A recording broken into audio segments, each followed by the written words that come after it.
अभी जैसे दिल्ली का एक केस हुआ था, एक साथ 21 लोगों की मौत हुई थी। कर्म की बात अगर हम करते हैं तो अभी हम काफी बार देखते हैं कि अभी जैसे दिल्ली का एक केस हुआ था, एक साथ 21 लोगों की मौत हुई थी और कुछ कभी कार एक्सीडेंट में लोग मर रहे हैं एक साथ। तो क्या सबके कर्म एक साथ ही है कि उनको उसी वक्त मरना है? आज जो 21 लोग जो दिल्ली में मरे थे, कोई किशनगढ़ से था, कुछ लोग गुड़गांव से थे, कुछ लोग इवन नाइजीरिया से आए हुए थे, कोई स्पेन से भी आया हुआ था।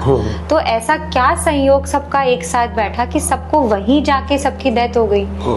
कैसे रिलेशन होता है इन सब चीजों का? देखो क्या है, हमारे जैन दर्शन में एक सामूहिक कर्म का उदय भी होता है। सामूहिक कर्म, जैसे सामूहिक कर्म कहते हैं। यद्यपि कुछ भावों में और समय में अंतर भी होता है, लेकिन अब ये पूर्व जन्म में सबके सब किसी एक घर के मेंबर रहे होंगे या इनका कनेक्शन तो होगा ही, पूर्व जन्म का कोई कनेक्शन होगा और वो सब भले ही अलग अलग जगह जन्म हो गए, लेकिन उनकी आयु का नाश होना में एक निमित्त निश्चित होगा। अब जैसे अहमदाबाद में फ्लाइट क्रैश हुआ था, उसमें 260 लोग मारे गए। 260 लोग मारे गए थे।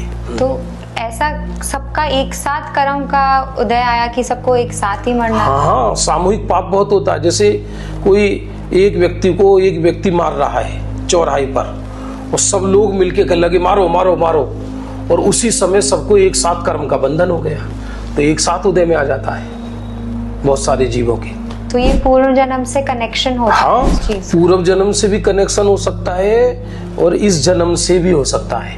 ये कोई नियम नहीं है कि पूर्व जन्म वाले ही कर्म उदय में आए। कभी कभी कोई भाव से हमने कोई कर्म अभी बांधा तो मतलब 48 मिनट बाद, आफ्टर 48 मिनट बाद भी उदय में आ सकता है वो भाव। आप सीढ़ियों से नीचे उतरे और आपने कोई भाव अभी बनाया कर्म, तो वो थोड़ी देर बाद भी उदय में आ सकता है। अगर मैंने किसी का 48 मिनट्स में अच्छा सोचा या किसी का कुछ बुरा सोचा, तो 48 मिनट्स बाद वो चीज मेरे साथ बुरी भी हो सकती है और अच्छी भी हो सकती है।